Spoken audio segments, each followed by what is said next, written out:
We are going to draw in this video 150° and 75° angles using the compass and the straight edge only. The 150° angle can be drawn in many different ways.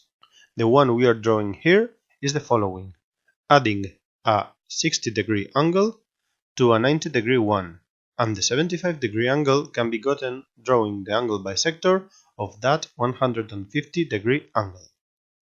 Let's begin drawing the 90° angle. Using point A as center and the radius we want, we draw an arc that meets semi-straight line R at this point 1. With point 1 as center and the same radius, we draw another arc that meets the former one at this point 2. Using point 2 as center and the same radius, we draw an arc that meets the first one at this point 3, extending it upwards.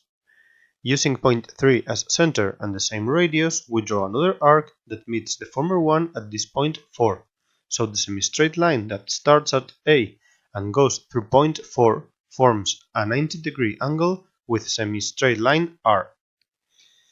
Now we can work in many different ways. One of them is adding to the 120° angle, that is, the one intercepted by arc 1, 3, this 30° angle that goes from the 90° angle and the 120° one, but we can work on without changing the radius used before. We are adding to this 90° angle a 60° one, which can be done without changing the radius we are drawing. Using this point 5 and the same radius, that is, the length of the chord 1, 2 of this 60° angle, we draw an arc that meets the first one at this point 6.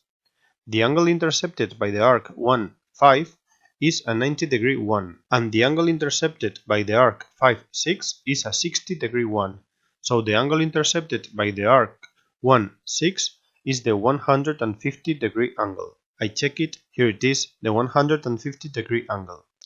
And if we draw the angle bisector of the 150° angle, we get the 75° one. Using points 1 and 6 as centers and the same radius as long as we want, we draw two arcs that meet at this point 7, which belongs to the angle bisector of the 150° angle.